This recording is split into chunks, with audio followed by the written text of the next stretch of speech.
Welcome to Up to the Minute. It is Monday, September the 21st. Yes, it's another work week. Yes, we're still working remotely. Can you believe it? It's been over 6 months since we left for spring break. We really haven't gone back, but we're still here. We're glad that you are as well. We've got your HCC news and information for the next half hour to keep you up to date. I've got two co-hosts today. Of course, Raquel Sims is joining me from Stafford. She'll have her weekly report in a little while. Good morning, Raquel.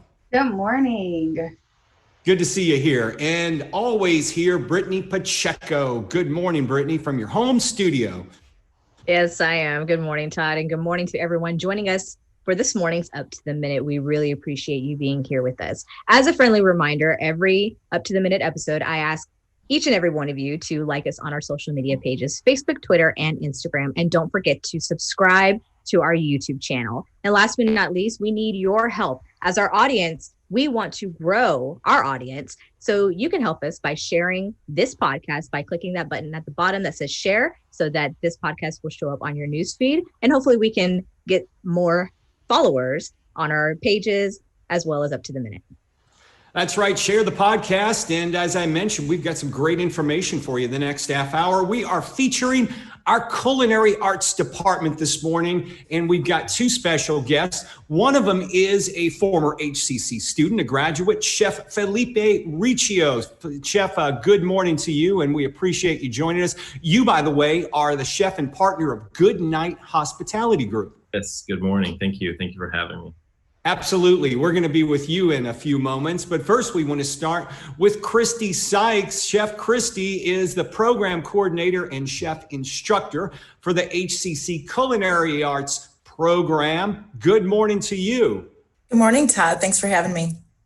Good morning. Now, we appreciate you being here, first off. I imagine things right now are a lot different for you guys as they are for all of us with this pandemic and the fact that we're all now doing the instruction online. Oh, absolutely. You know, it's a good thing that all of us are pretty creative in figuring things out. It has been quite the roller coaster ride, and who would have thought that we would still be here 6 months later? We had finally gotten into our beautiful new culinary building there on Central Campus. We had started our students that, you know, some of them that were more invested in it than we were. Our capstone students were just so excited to finish out their time at HCC there in the new building. Kind of got a little shortchanged, and but it was a wonderful first 8 weeks. We worked out some kinks. We invited the American Culinary Federation Education Foundation to reaffirm our accreditation for the programs, both culinary arts and pastry arts. It was a very exciting time. We had, I have to brag a little bit, they loved our programs. They said that for a community college, it was right up there with some of the best colleges in the nation for culinary arts, including Johnson & Wales, which is my alma mater, so I'll take it. It was just tremendous, but yes, everything just had to pivot and move as best we could to an online format. And we did have to get very creative.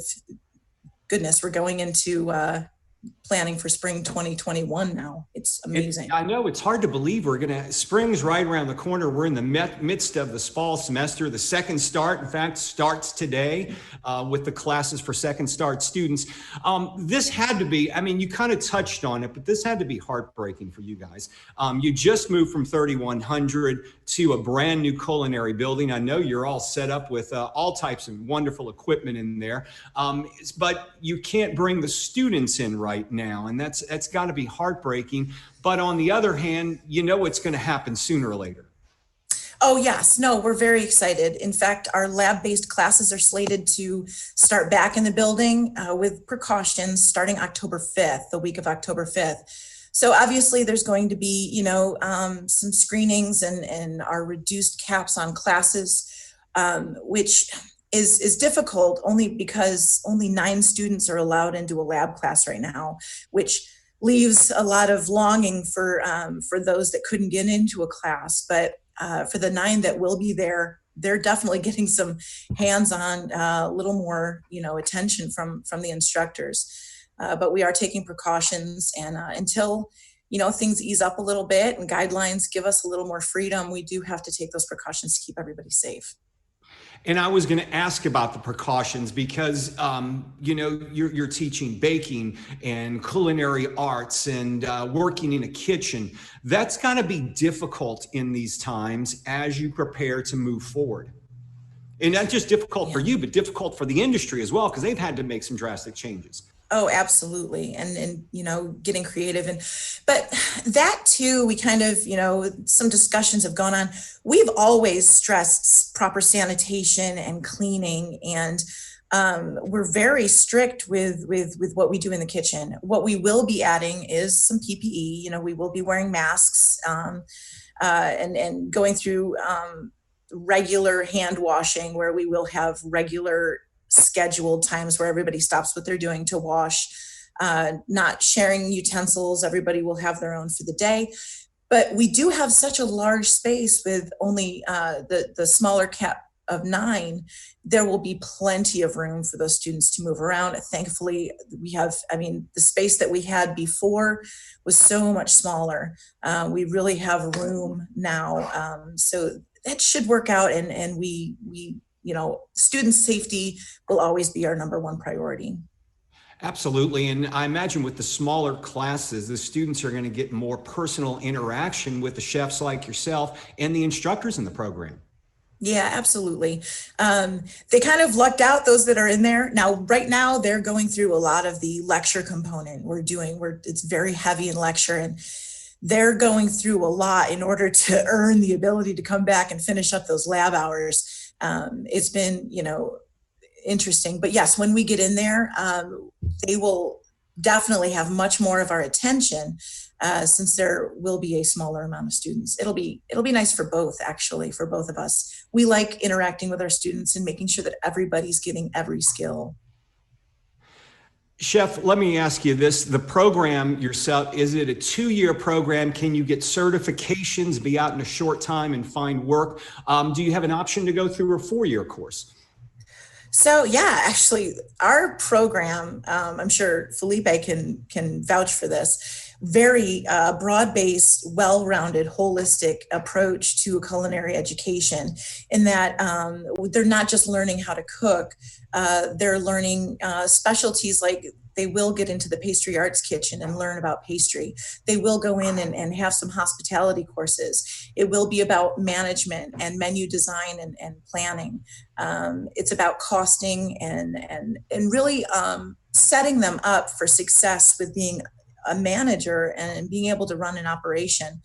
And then if they do want to go to a 4-year institution, it absolutely either rolls over into hospitality type of education, which is, I always tell them it's excellent to have a culinary background. It really sets you up to do a good job of managing both front and back of the house when you have a full understanding of the back of the house, and you can understand how to keep costs down and how to run an operation successfully with a high profit margin if you understand how to best purchase and how to cut costs when needed.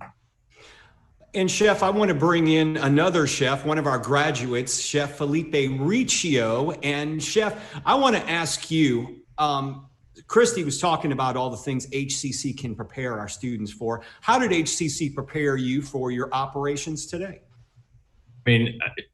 Christy's right. I often think back to that classroom work or the hours in the kitchen at HCC. Even today, while we're running a multi-operation group, you always look back and think back. I still have my textbook, I still look back at them and my notes and my lessons, whether it's costing or purchasing. It really was a very well-rounded program. And I think that's a big key to the success of the students that come out of the program. How has COVID affected you? We know how it's affected our instruction, but how has it affected your business? It definitely has had a tremendous effect across the entire industry, the entire world, but our industry in particular.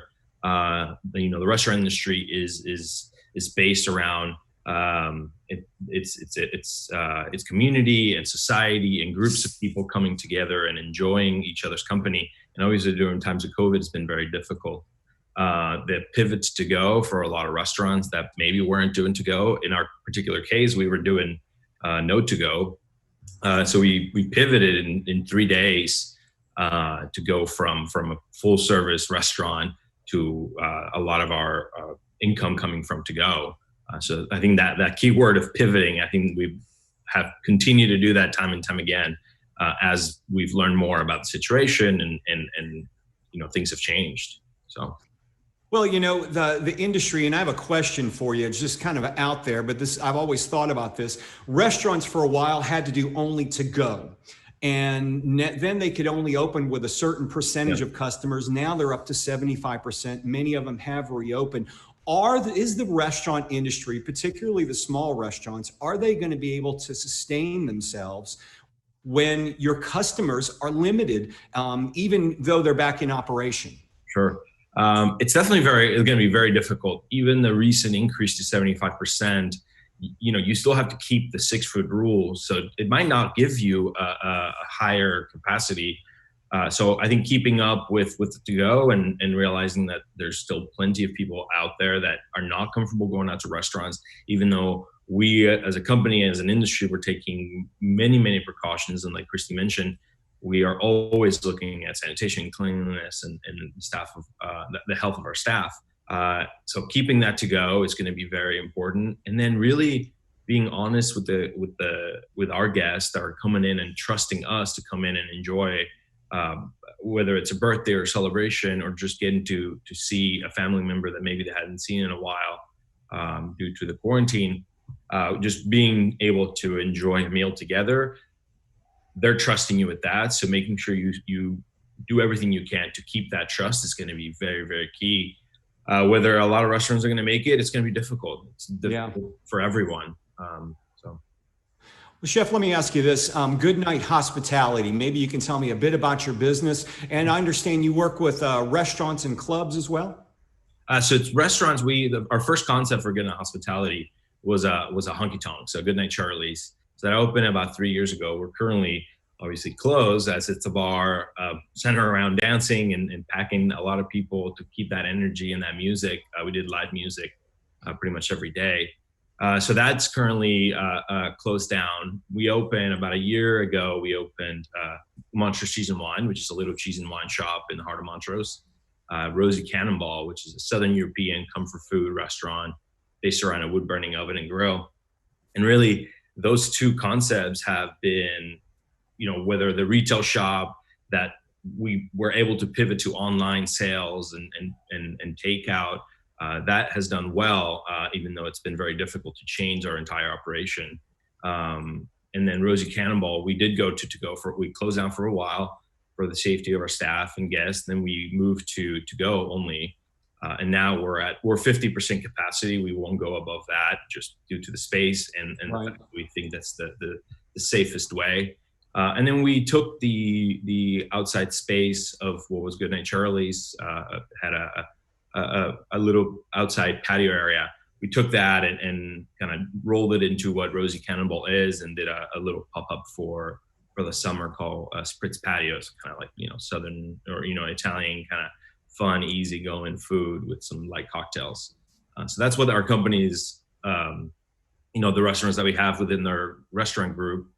We were about to open a third concept or fourth concept at that point called March Restaurant, which is a very small tasting menu restaurant that's on hold right now, but the plans still remain to bring it. Chef Christy, I've got to ask you, seeing students like Felipe make it, and we've also got many others at HCC, including, Chef Hugo Ortega and others, that's got to be a big selling point for HCC, seeing the success in our graduates. Oh, absolutely. But in all honesty, sometimes it's like, yes, it's a great selling point for HCC. But we as instructors, we really see these students as our kids. Yeah. They go out and they do great things and they make us truly proud. And Felipe and I have kept in touch. It's been a while since he graduated but he's now somebody I can text and bounce ideas off of. And and he's like my lifeline to the industry.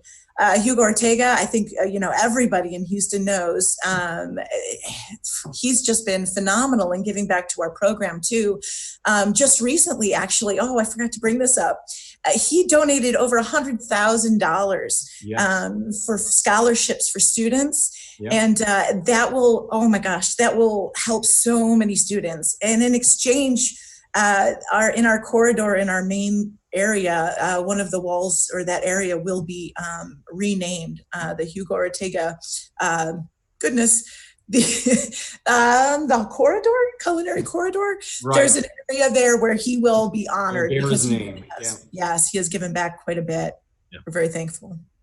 Felipe and maybe Christy, you can comment on this. Of course, back to the COVID issue. What changes do you see in the next 6 months, and what do you foresee on the horizon? I'll start with you, Felipe. I think we're all going to have to continue a lot of the safety precautions. We've implemented a very robust safety and sanitation outline for all of our concepts and both our guests and our staff. We continue to do QR code at the door with contact tracing, sanitizer, mask wearing, all those things I think will continue easily for the next 6 months. I think for restaurants and guests alike, that going back to keeping that trust is going to be very important. I think guests are going to narrow down the restaurants that they feel comfortable going to. Houstonians dine out at a much higher rate than in most other major cities in the U.S. So we were very lucky that we would see a lot of first-time guests. Often we would see people going out, multiple times a week or repeated, multiple times a month. So really, that's going to narrow down for a lot of our guests, and they're going to pick the restaurants that they feel safe in and that they made that connection during quarantine, whether it's on to go or once we were able to reopen. So keeping that level of attention to the guest and to the staff, both the safety, the comfort, and the enjoyment. At the end of the day, we have to still provide hospitality. Sure. That's what we're here for. It's not just feeding, your hunger. It is feeding your enjoyment of life and why you go out and why we cook. I think for us as cooks, we often just think, I'll just put the food out and it doesn't really matter. But really, I saw the effect it had in our cooks, in our line cooks every day, where it's like they don't see where the food is going. They don't see who it's going. They don't feel the energy in the restaurant. So I think keeping that, it's part of the heartbeat of restaurants. So we need to do everything we can to make sure that those allowances, which what they are, allowing for people to be in our building, don't go away. So we have to continue our safety procedures. And real quickly, Christy, I'll ask you somewhat the same question. What are you telling students going into this new world of COVID with what they need to consider? Yeah, to echo what Felipe was saying, just, very strict sanitation procedures, reduced, numbers of students in the classroom, which will affect a couple of our classes that we offer. But, until we get back to whatever is going to be normal, we just have to be safe.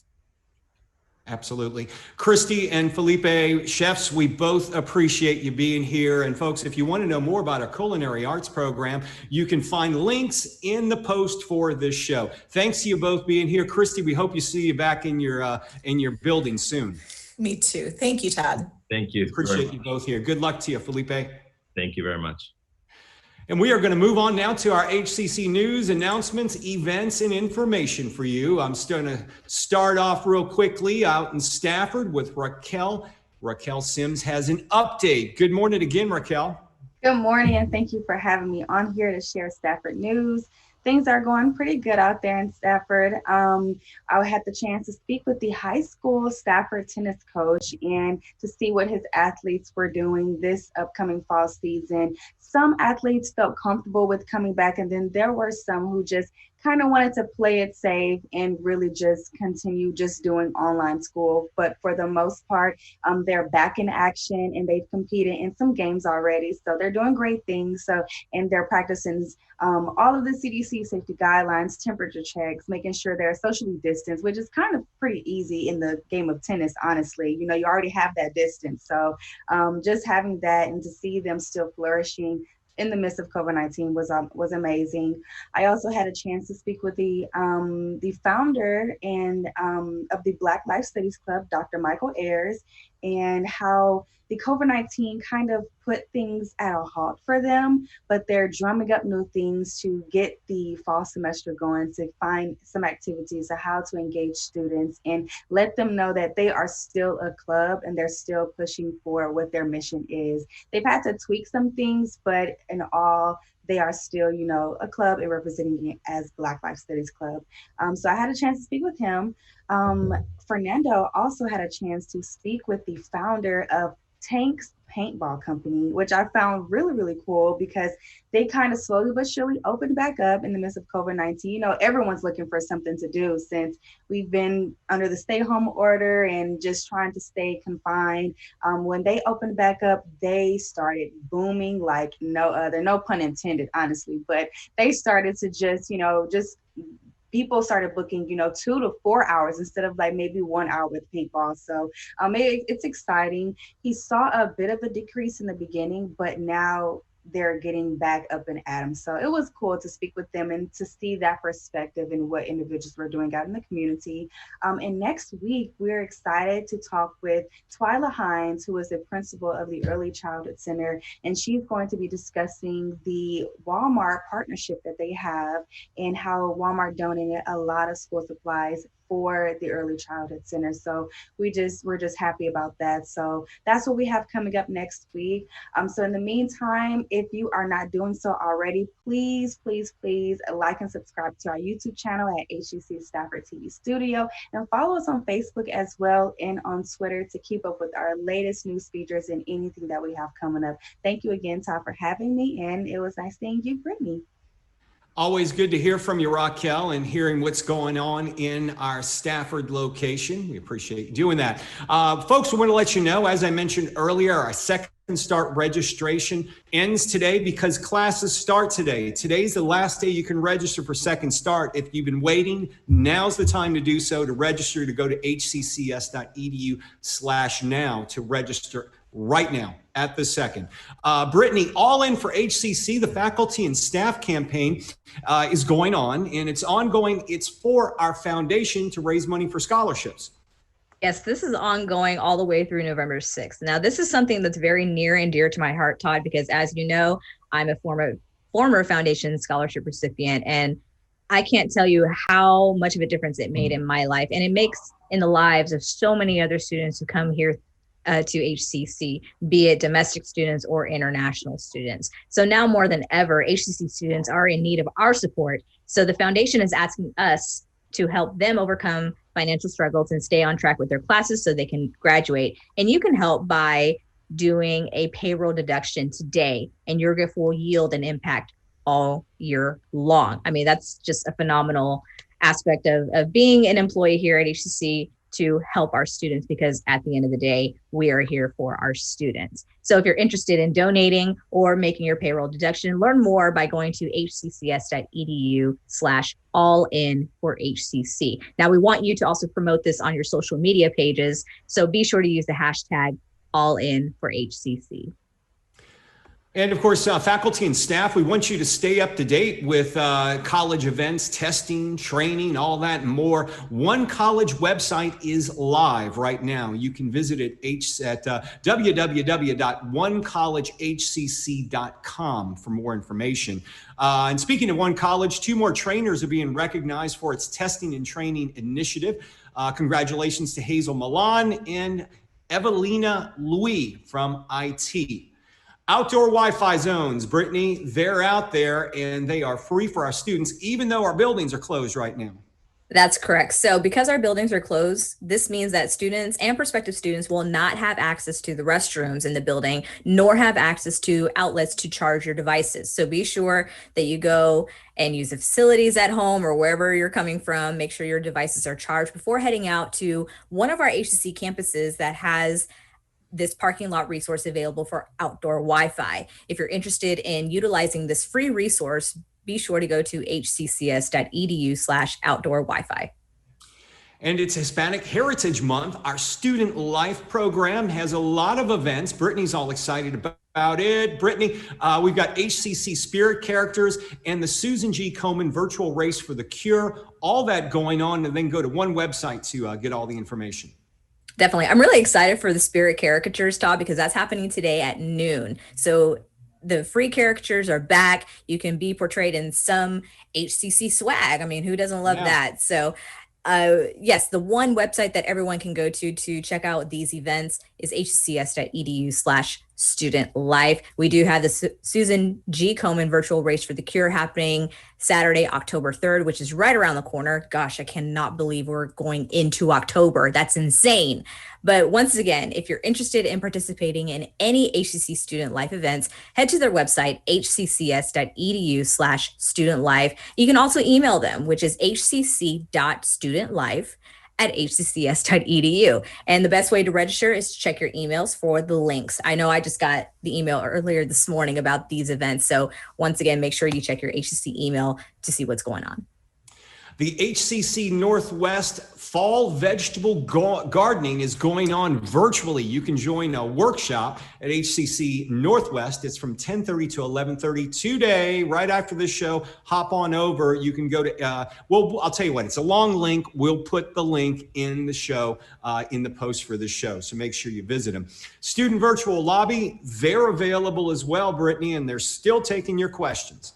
Absolutely. Because we are obviously not operating in our buildings, everything is moved to a virtual platform. That means Student Services has live help via its virtual lobby. You can meet with them via Zoom. You can put in a callback option, or you can put in an email option. No appointment necessary. Monday through Thursdays, they're operating from 8 a.m. to 8 p.m., Fridays from 8 a.m. to 5 p.m., and Saturdays, 9 a.m. to 1 p.m. If you're interested in utilizing this free virtual platform, be sure to go to hccs.edu/virtual lobby.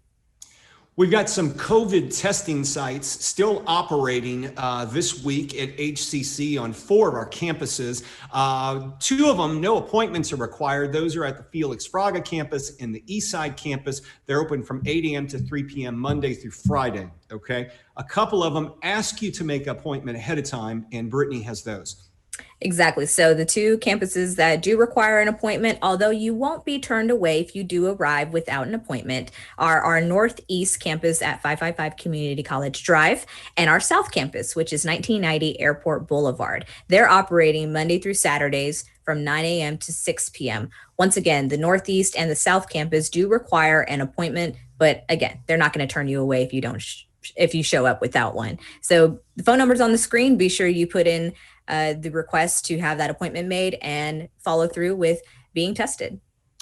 And still counting, Census 2020, it's been extended, and we need your help. If you haven't filled out the census, make sure you do so, because it does affect a lot of funding that go to organizations like clinics, on public services like colleges. Hello, HCC. We do need you. That's right, Brittany. We need you to, Brittany really needs you to fill out a census, because we need to make sure we get the proper funding, Brittany.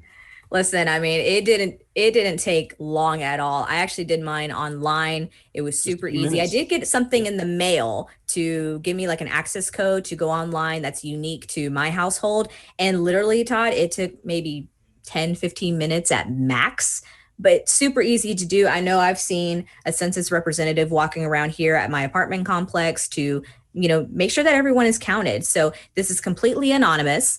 It doesn't matter if you're a documented or an undocumented resident here in the United States. We just need to make sure that we are being all accounted for, so that funding can go into the proper programs that need it.